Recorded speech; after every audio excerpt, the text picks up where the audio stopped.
Welcome, everyone, to It Tastes Different Gaming. And tonight, we're going to talk about AI. More stuff that nobody wants in video games. But before we jump into it, make sure you like, make sure you subscribe, hit that bell to get notified of new videos that we put out every week. We are not AI constructs. Sometimes we may use AI to enhance our stuff, but we are not AI. Shane might be, but I don't know. So let me get this article pulled up and we will kind of chat through what's on here. As you can see from the title of this article, you're going to get paid to play. Not really, though.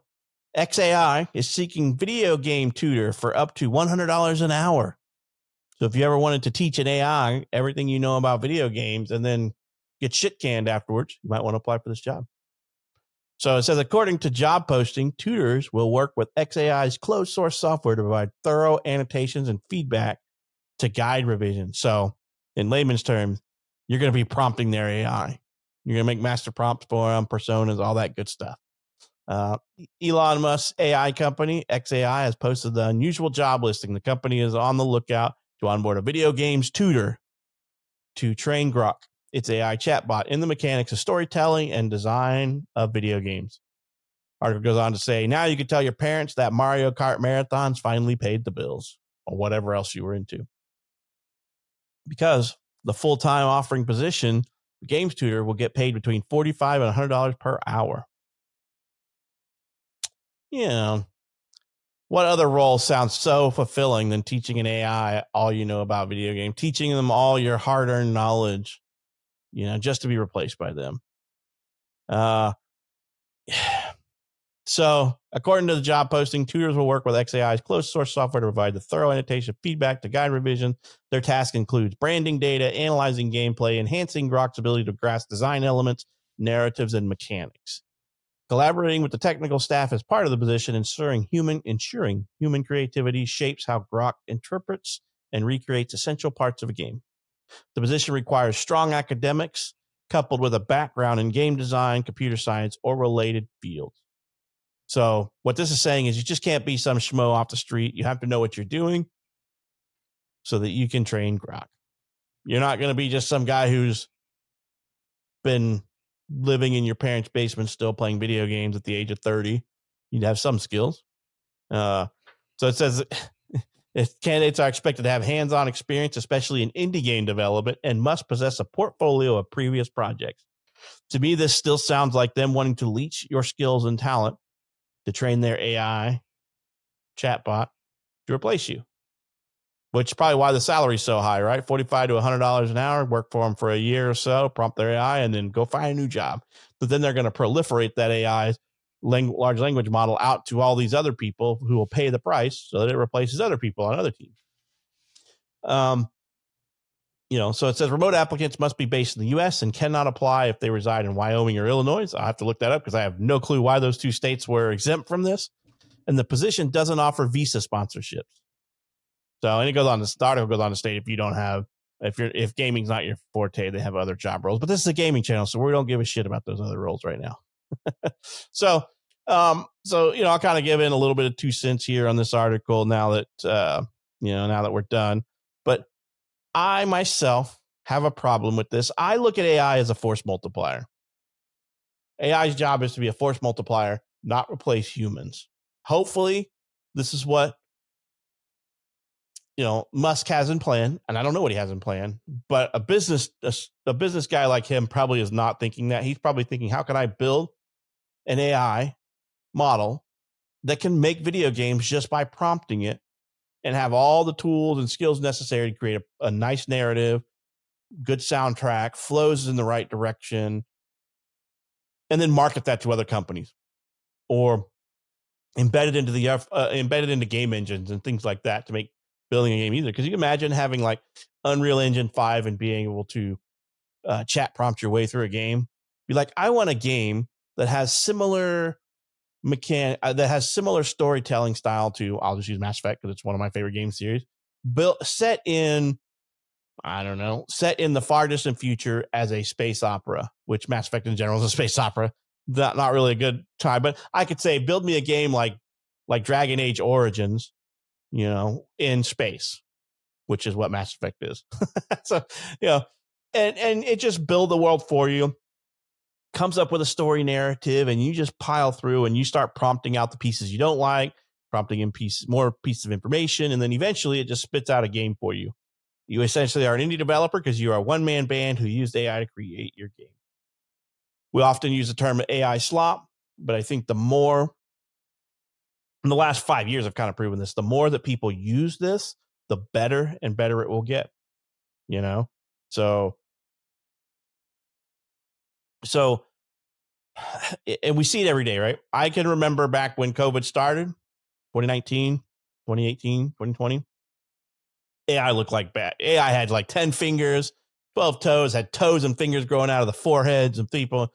And here we are in 2025, and AI videos are so good that it's really hard to tell that they're fake. Like I just watched a video the other day about Mike Rowe, and it was Mike Rowe talking about an ad that was out there with him trying to get people to go to a link to get free Yetis.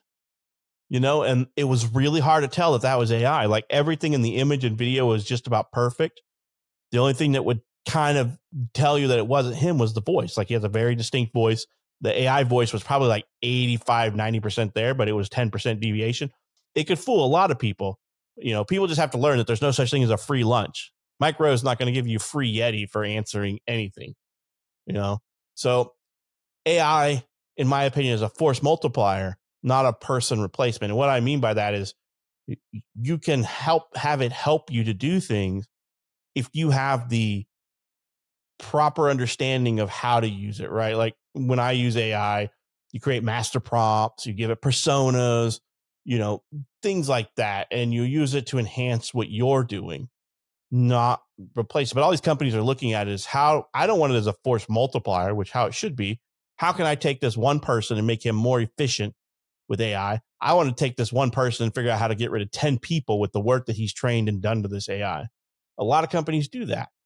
And I'm not saying that Musk is wanting to do that. Like, say what you will about the guy or whatever. I think he's a pretty brilliant person. He's got a great business sense on him. He makes a shit ton of money. He has some crazy outlandish ideas that I'm like, what the hell is this? But then, he makes some good things. Like Tesla, I think, is a great company. The Boring Company, good stuff. He's just got crazy outlandish ideas, and he's an eccentric business person. He's very polarizing. People hate him. They love him. There's usually not a whole lot of in between with the guy and what people do. And to each their own. It's a free country. You're allowed to like who you want, don't like who you want. I don't care. It doesn't affect me. So, I hope that he has a little bit more sense in that, but I am not holding my breath.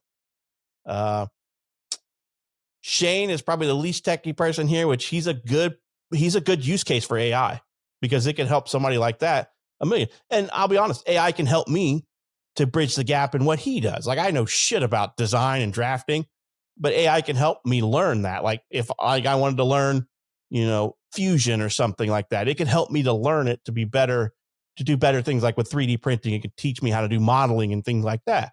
So I don't need a person like Shane or, like I said, or he just, or I just bug my friend and say, hey, do this for me.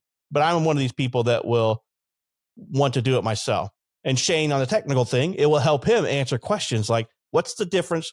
Like AI can say, what's the difference between this processor and that processor? Which one's better? Compare and contrast this and put this in layman's terms, right? So Shane, what do you think about AI in general? But then most importantly, what do you think about AI, this Grok AI, where they want somebody to train their model and teach it about video game design and development and all that stuff? Well, Shane figures out what's going on with his crap. Well, Nick, how about you? Same question to you, and then Shane maybe gets his technical difficulties figured out. What was the question? What do you think overall about AI, and using it in your day-to-day work? But then overall, what do you think about what Grok, what they're trying to do with XAI and Grok, and to what sounds like to me is a replacement for a whole design development team for video games? Oh yeah. As far as that goes, I think that's what their plan is to replace users. And it's not just Grok, right? In Elon Musk, I think there's a lot of companies, a lot of big companies out there that are kind of going in that direction with AI, wanting to replace, wanting to basically take the job of 10 people and down to one person, right? That can prompt an AI to do X, Y, and Z, which is good for the company and as far as profits go, but it's bad for everybody else, right? But these companies don't give a crap about everybody else. They just care about their bottom line. So I think that's definitely what this is here. And I think that, I think I agree with you with AI. I think AI can be utilized in a in a useful way, right? It does have its uses, not to say it doesn't, but it can also be very hazardous in certain cases. And right now, I think we've talked about this before, but AI is not really regulated at all, and I feel like it needs to be, because you have things like the videos out there that easily fool people, right? I mean, if you're a tech person, more than likely you're going to catch it, and not always, right? But you're going to kind of see the signs. But a regular person, regular Joe off the street is not going to catch these things. And there's already been a lot of, and not just videos, but articles and various things like that, pictures and stuff like that. There's a lot of fake AI generated content flowing on the internet and social media and stuff that is polarizing not just our nation, but the world in general, right? Because of all the misinformation and things like that. People believe a lot of people are very, they believe a lot of things on the internet, just full on believe it, regardless of how crazy it is.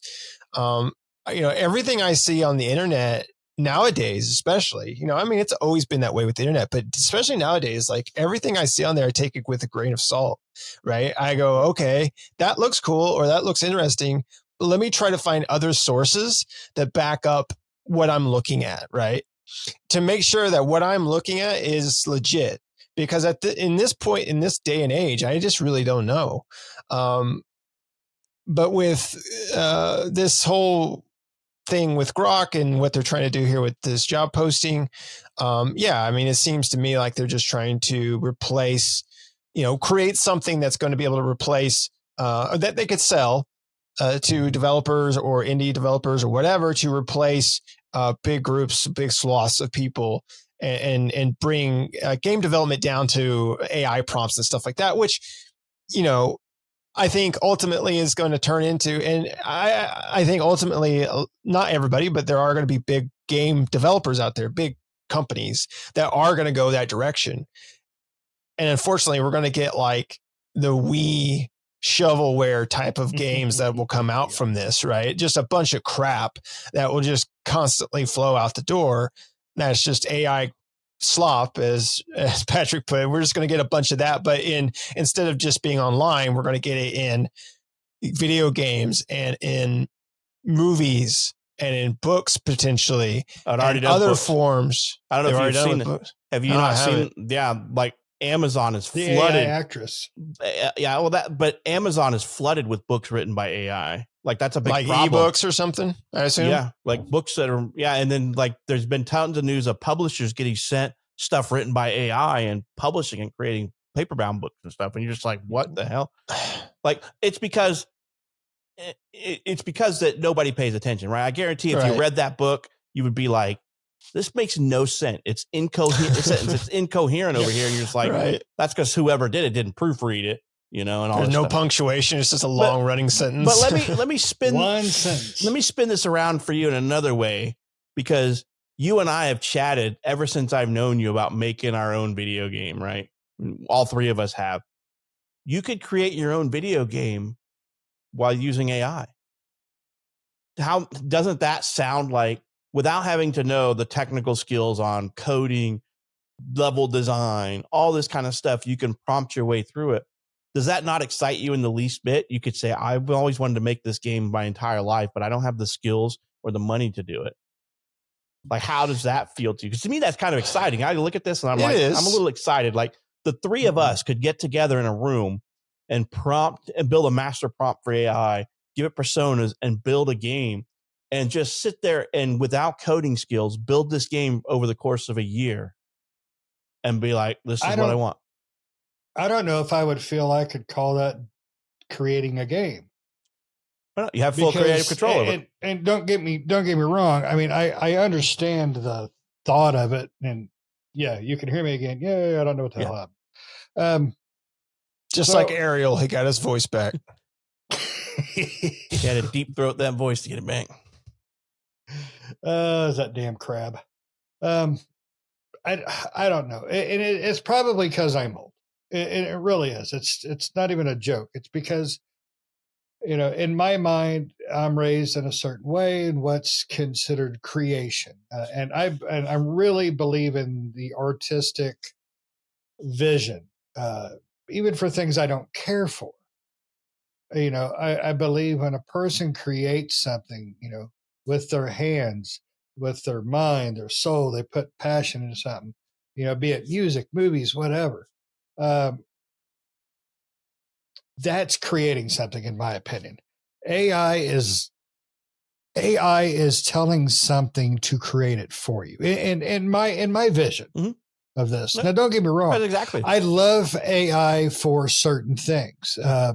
And you're right, Pat. My biggest fear with AI, as far as personal, is my job. Because Pat could learn to do what I do with AI. And then pretty soon his boss is going to say, well, all right, well, you're fired because I don't need you because you taught AI how to do everything and I could just tell it what to do. That's my problem with AI. And same thing with your jobs. I'm sure eventually you guys are going to be in the fear position that I'm in, if you're not already. We talk about this, me and a couple of the younger Mine kids. probably will once we move over to cloud exclusively. What I do now is not going to be a thing, right? And that's scary. I mean, it's really is scary. Because you can just tell if we're migrating cloud instances, you can just tell it to they have that one-click migration thing, Oh, yeah, no. See, but I mean, I want to counter argue that, Shane. It's while AI is building it, it's your vision. You're not going to settle. You're not going to settle for saying, build me a space opera game and that's it. You're going to be like, I want you to create me an NPC that does this or has this quest chain and this. And to me, it's like, okay, yes, AI did build that, but I am not a creative person. I am not creative. I view myself as a logical person, but I can't paint a picture to save my life. I'm not artistic in that way. I know what I want and what I like, but I am not a Bob Ross. I'm not a musician. I'm not any of that stuff. And for me, this makes it seem like being creative is within my grasp almost. Like I don't have to do all that. And that's a good feeling. But let me counter your counter with my counter. Full counter. So let's say sounds like a Yu-Gi-Oh duel, right? We're just about to do a full counter, right? Blue-eyed dragon. No, and before you go, Shane. Yes, ma'am. Patrick, everybody's a Bob Ross. All right. Yeah. That's what Bob Ross taught us. Everybody could be a Bob Ross. I can't paint that happy little bush or tree. My happy little mistakes are just my happy little mistake. Happy accidents. My happy accident becomes the entire thing because it's all full of happy accidents. That little mistake became a big mistake, and then that bigger mistake took over half the canvas, and then 3/4, and full canvas. You're like, this entire thing's a happy accident. That just and then you have a house fire. Yeah. Yeah. So, if somebody can sell a banana with duct tape, then you can sell your happy accident. No shit. But think about it this way. So let's say we're creating a game. All right. AI, create this world with these themes and aesthetics, with these types of characters, blah, blah, blah. But when it's created, you're not going to have that sense of, all right, so this character, I've chosen the minute details of the outfit, of the voice, of because you're going to get lazy with it. And Maybe. I'm not saying it will happen for sure. I'm just saying, in my personal me, I would get lazy because, all right, well, I mean, I could skip, because this is really in the outfit that I wanted, but it'll be fine. I'm going to move on to the next tweak, and I'm going to get to the point where it's just, well, AI's just already done it. Why do I want to change this aspect or this aspect? It's not that bad. People are, and I'm sorry if anybody's upset, but people are lazy. People get lazy easy. And I'm really bad at getting lazy. I've got a literal freaking hole in the top of my garage for like a month and a half now that I am still yet to repair. Oh, I'm with you there. I've got the hole in my basement wall when the water leaked that I cut out to get the water leak fixed. I have yet to fix. It's been in there for months. But at the same time, that's not a labor of love. I don't look at fixing that as a labor of love. And that is a good point, right? Because when we are passionate about things, we do put more passion into it. I mean, when we care about something, we put more into it. I mean, when we play our games, that is something that makes us happy. That is something that makes every goddamn thing else in the world just go away. And that's the best part about games and movies and anime. It takes you out of what sucks around the world. But like I said, I am more on the artistic side, I think. Oh, yeah, your because job I've is always artistic. drawn and yeah. And I've always drawn and things like that as a kid. But I don't see, I see it starting off the way you think, but I also see it going. Oh yeah, no. Way beyond that, where it's pretty soon Pat's just gonna shove a USB up his ass. It's I'm gonna Johnny Mnemonic this shit. And he's gonna exactly. You're gonna Keanu Reeves in a crap movie, and you're gonna just make a game. But I think, is it truly making a game at that point? I look at it like this: a company is going to do exactly what you said, yes, but you're going to have those people. Like, just think of the guy that did the whole Phasmophobia game or whatever, like labor of love type stuff. The guys who do Repo, the small indie companies that do this stuff.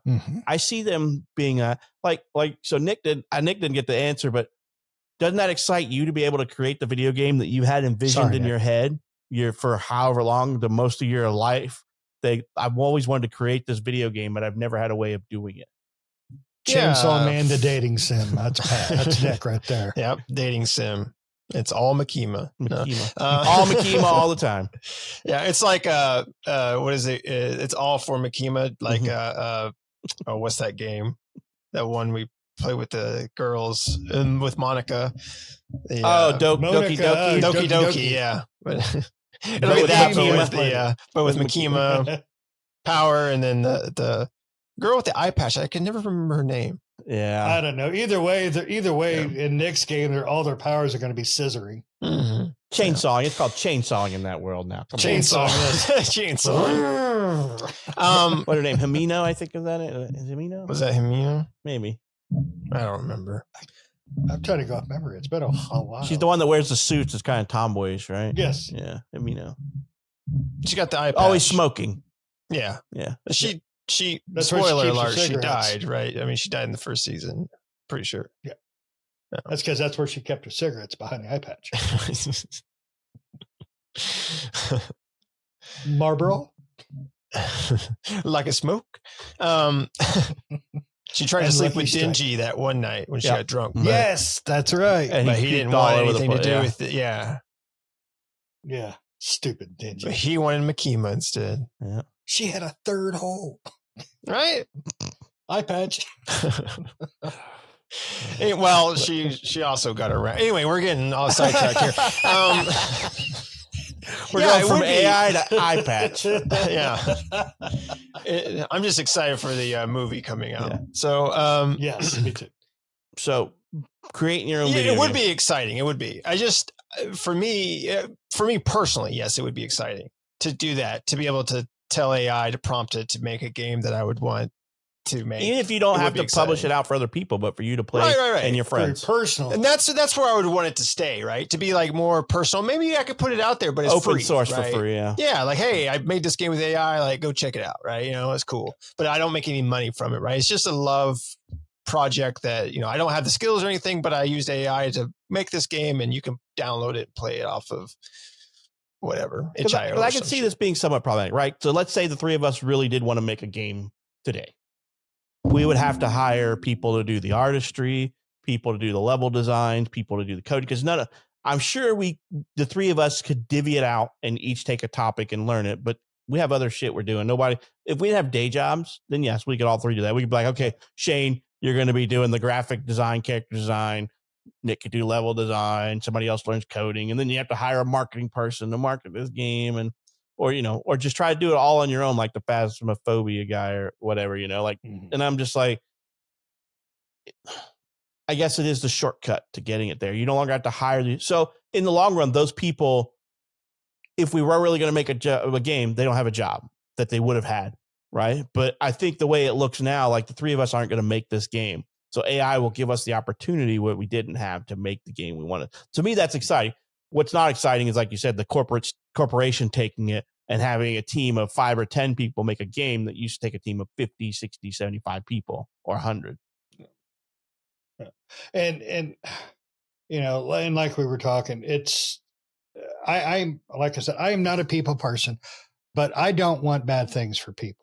I don't want to see people lose their jobs for this. This is the funniest thing. The guy says he's not a people person, but we can go out in public and he can talk to just about anybody. He's so full of it. I'm not. I would rather not talk to him. I'd rather not talk to you guys. But no, I really not.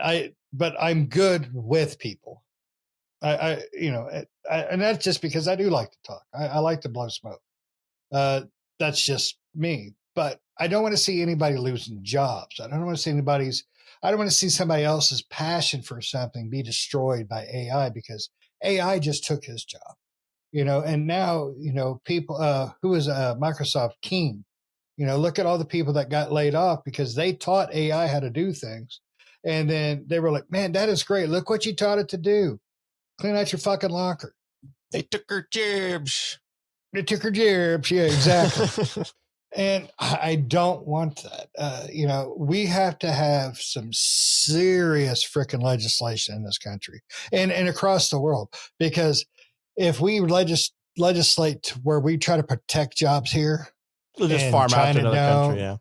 India don't, that's it. I mean, this country will be toast because we won't be able to make anything because all our jobs have been taken. We won't be able to afford to buy anything because of all our jobs have been taken. At that point, we might as well just go surrogates. Everybody just gets a freaking AI shoved up their ass, and we sit on VR all day. I like that movie. Yeah, surrogate. Yeah. I did too. But essentially, in this country, in the U.S., we have painted ourselves into a service-based country, which means that service-based things are prime real estate for AI. The things that aren't prime real estate for AI are things that you have to physically do: trade jobs, physical labor. The things that aren't connected to the internet, those are the things that. But those are changing now. Robots are. You're not going to have a robot build your house and build the roads, dude. AI can do it now. You already have 3D printed homes built off of a program. Yeah. So those you're going to tell those me 3D homes look like somebody shit in a circle and put an opening in it. They don't look. One. They're not all circle shits. Some of them have square corners. shits. Some of them are square shits, but it still looks like somebody just shit a bunch of lines, like a 3D printer does. Shits. And then it looks exactly like that. But that'll get better until it will get until better. You can 3D print a house that looks exactly like what's next door or your house. Then we're not there yet. I'm talking about immediate. Yeah, but future. you're not. You got to think just beyond the 3D printing. I know, but I'm just saying. You got to think. Robots build cars. You're going to tell me they can't? No, you're right. We're not there yet. Yeah. But the better AI gets, the better robotics get. We're going from building cars to building homes to doctors, hospitals, running, robots, computers, doing your surgeries. It's a scary, building future. a subdivision here, not around my area, but like in the area, the city we live in, there's a new subdivision they're building, and it looks like all those homes were 3D printed. I don't think they were, but they all look like crap. Oh, I know that developer. He sucks. I can't say their name now. It looks horrible. But and Pat, you're right. It's not there yet. No, not even close. But I mean, I was talking about a 3D printed home is just like you said. What it does, it's extruding. It squirts cement out in patterns. You still have to use squirt cement. Not seamen. But you still have to have somebody go up there and set your headers like at the doorways and things like that. Mm-hmm. And then you still have to do the roof because you're not going to 3D print cement roof because it'd be freaking hilarious. But they'll get a bunch of Johnny Fives to build it in the future. Exactly. And Johnny Five will do it, and then one day Johnny Five is alive, right? And then one day Johnny Five is sleeping with your wife, and Johnny Five's president. But I was just saying, like, what I'm talking about is being immediately AI upkeep is physical trades type jobs, right? Things that you just can't immediately do from a computer. Like the three of us, that's true. The three of us live on computers. That's regardless of what it is, your job, Jane, is done on computer. Nick and mine is. Mm-hmm. Those are at risk jobs because companies are looking for ways to streamline those positions and reduce staffing costs and all that stuff. And so the generation that is now about to graduate college or that's in college or the generation that's not even in college yet are going to have trouble. There's just no ifs, ands, or buts about it. We are in a weird position. I think, and this is personal opinion from using AI and playing with AI pretty rigorously in my personal and work life, AI is not close to being ready. What these companies are doing with AI, they're putting this much trust in there. AI is a fucking joke sometimes. You will prompt it and it will spit out some of the most infactual shit. And you're like, where did you get this? And it will just take some information that it found on an obscure link somewhere and cross-reference to something that's real. And it will spit it out like it's true fact. Basically, they're called like hallucinations and all this stuff. AI runs rampant with that stuff. Like I've created master prompts before, worked with it for days. And then like a week later, I came back to it to use it for something, loaded up the master prompt. And it was talking crazy talk. Like it told me, I asked it to create something for me. And in the actual speech, it talks about some random crap that you're like, where did you get this from? And as you dig in, you're like, I need to find where you linked this from. And how does this fit into my master prompt? And it completely ignored my master prompt to come up with that. And I'm like, and this is something that built and worked for a week and then decided not to work a week later when I loaded it up. AI is not perfect. It is imperfect to bad thing. Where I find AI being very useful and where it will eventually, and I think harm jobs, is in the very tech industry where you have very set patterns. You can have a staff level engineer reviewing everything it does, where they, like right now, you take like a staff engineer, they probably code a lot, and alongside of the regular engineers, they could take that one staff engineer, have him reviewing everything AI spit out that those 10 engineers below him used to do. Now they don't have 10 below engineers. They just have one staff engineer reviewing everything AI puts out. So now they reduce that engineering team because all the regular engineers aren't needed. You can hire a bunch of junior engineers to just prompt AI with the staff engineer verifying it for them, which is a scary thing. Now you have AI building all your code and your applications with the senior staff engineer reviewing what AI has done, and a bunch of junior engineers who can never get to that staff engineer position because the company's like, hey, I could pay a staff engineer $40,000 a year, whereas I need, a junior engineer $30,000 a year. They'll never be able to work up to those 6-figure, engineer threes and staff engineers because the company's like, no, we don't want to pay that. We will just sweep our team and start all over again. Yep. Which I see unethical companies doing. There's ethical companies out there that I don't think will do that, but there's a lot more unethical companies than there are ethical out there. And quite honestly, your very first question to me, before my mic screwed up, is, what I thought about Musk using this to, and we kind of got off topic, but Musk using his AI, paying people to teach it games. Okay,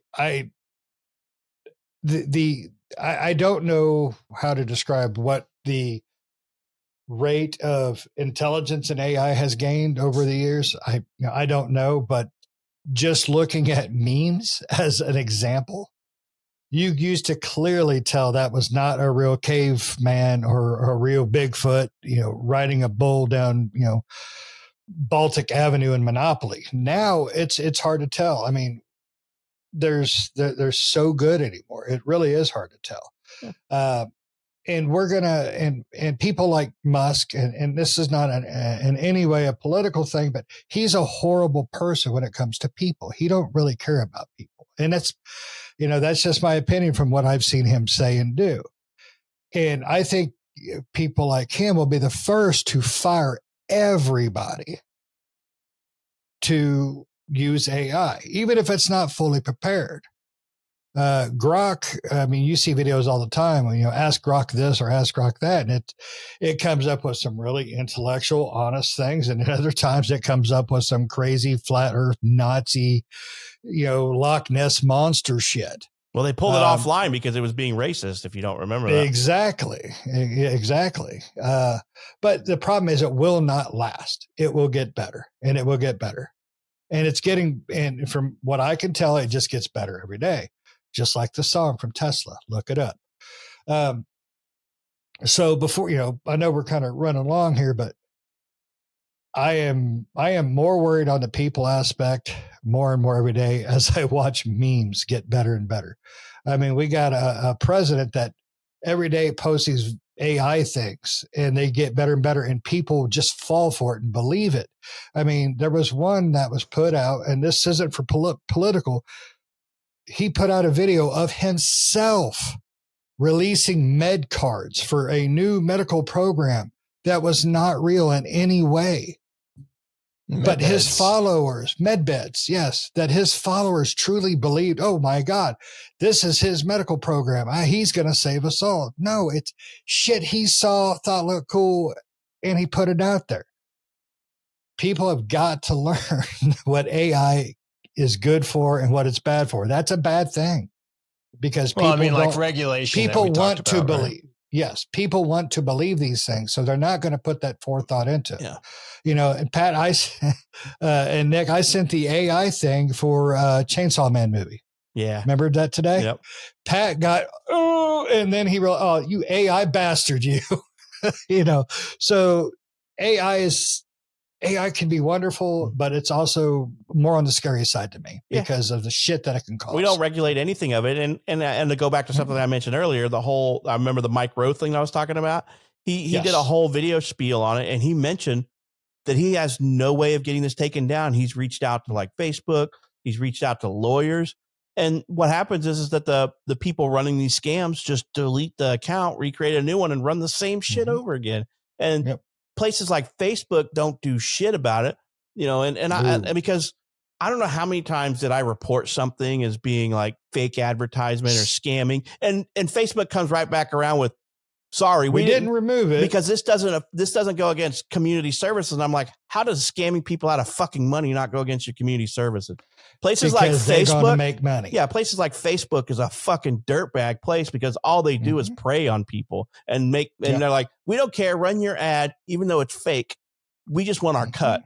And I hate this. I hate this with every fiber of my being. Facebook needs to be fucking regulated into the damn ground, because they don't give a shit, and they're not going to do anything until they're forced to do it. And I hate to say that because I think regulation is an innovation killer. But Facebook is now where our parents and grandparents live, right? That's where they get their social media from, and they are the most vulnerable people, because this is just like when we were younger and seeing our parents getting scammed by these Nigerian prince things that were going around, right? And now it's like, never got my check. And now it's like AI is going to be that for us, because as we get more and more into this, it's harder for me to tell what's AI. Like somebody sent earlier today to all of us, we all saw it, the Tesla Pi phone. The phone. And as soon as I pulled it up, I saw the weird little AI finger and all this stuff. And I'm like, this is AI. Yeah. And I'm like, this whole Tesla Pi phone thing has been going around for freaking years. And Musk himself says it's not something you'll ever do. So I had to laugh at that.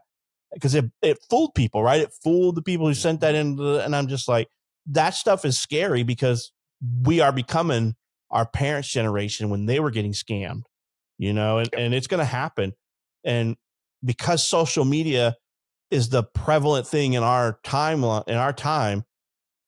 and there's no regulation on it, people are getting fooled all the time. Like, I wonder how many people got fooled by the Mike Rowe thing, or how many times have you seen an advertisement on Facebook with like Joe Rogan in it, or anybody? I've seen Kamala Harris videos, and I'm like, she's not hawking shit. Why is she talking about this brain pill?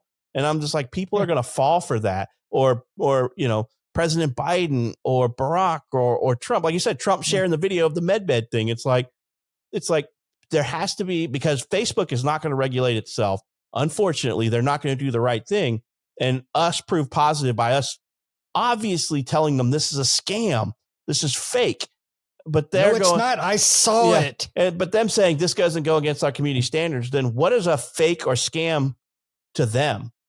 Because to me, corporate process. Yeah. And to me, I think Facebook is one of the most evil, vile companies on the face of this planet, because they don't give a shit about anything but profit.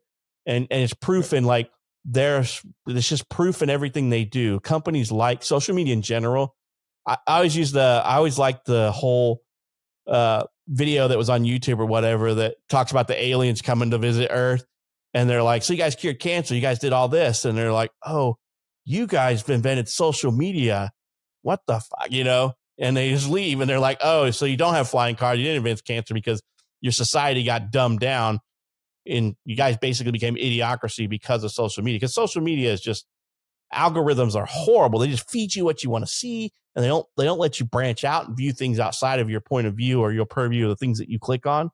And so now they learn, hey, this person likes this person. So we can sell this data that says, hey, Shane likes Lil Wayne. So he's like watching all these Lil Wayne videos or whatever. Wayne. I thought you said Wayne. Could be both. So then next thing you know, a company of bad actors buys Shane's data because it's public. They sell the data all the time. Oh yeah. They sell your online habits. And they're like, okay, Shane likes Lil Wayne. We're going to inject this ad of Lil Wayne selling cool new t-shirts or cool new anime figures or something. Lil Wayne is stumping for this anime figurine company. And they really are cheap. They're not too cheap to sound like it's a scam. They're right on that borderline of being a really damn good deal. So Shane buys it, and next thing he knows, he's out $100. So they stole it. They didn't actually give him. They didn't actually order anything. Then they stole his credit card number and all of his PCI data, and they just racked up his $10,000. Right? You just described Temu. Except for Temu actually shipped you shit. It just took like months to get to you, right? True. So, but that's what I'm saying. Like we are, and I can see this happening. I see this happening with our generation of people believing in these videos because it's just like knee-jerk reactions, and you're just like, do a little bit of. Nobody wants to do any research. They just want to jump out there and be like, okay, cool. I believe what I'm being shown. The algorithms provide you what makes you feel good. Yes. Is essentially what it comes down to. And it's not just that, though. It's also Welcome the to Costco. opposite of it. Yeah. Places like I love you. Facebook, they push a narrative. They push narratives that are paid. They're paid to push out. Right. So, politics, corporations, they're putting out stuff to you guys and me and my grand. I mean, I don't even want to use of things that they don't know about or they don't like. Yeah. Yeah. I've thought about getting rid of it, but we have to use it for I use it for my podcast. Friends and family and stuff like that. And we use it and for this and things like that, which I don't want to. I mean, I've thought about getting rid of it, but I'm just like, well, I kind of, my older generation don't need family. It, but I need it. My older generation is still on it, and they're going to remain on it, and that's the only way I can, get with them and stuff. You know what? Let's just stop recording, and we'll just start doing all live shows. If you want to know the news, come watch us. We'll just record out in my garage. Yeah. We'll all meet up and set up broadcast. Yeah. So yeah. But yeah, it's bad. I think we're just, this is a scary subject, and it's a topic that's hot and everything in front of everybody. And we could probably talk for more hours, but I think that by now we're probably losing everybody. So, you guys got any final words before on training Grok to make video games? Okay. Johnny 5. Johnny 5. Would you like to be a pepper too? So let us know what you think down in the comments. I mean, I what do you think about this job position, and then obviously leading down to being able to have a chat bot specifically designed to be prompted to create you a video game? What do you think about that as an individual, as a video? If you're design video games, what do you think about that? Makes your life easier. It has scary, it's scary all around. But what do you think about it? I can see both sides of the fence. Like, I'm excited to be able to make my own video game, but I'm also saddened to what it can do to the gaming industry's people, the people in the industry, by replacing them, which is the downside of AI and companies with horrible foresight. So let us know what you think down in the comments. And if you're still with us and you're not subscribed, why not? Well, you have just listened to us talk about AI and run a bunch of crap and cuss and talk shit, which is what we always do. And you're not subscribed, go on subscribe, help us out. Because obviously you didn't run away screaming when you're like, these guys are idiots. So hit that subscribe button, hit that bell, get notified when I put out new videos. And we hope you enjoyed this episode and hope to catch you in the next one.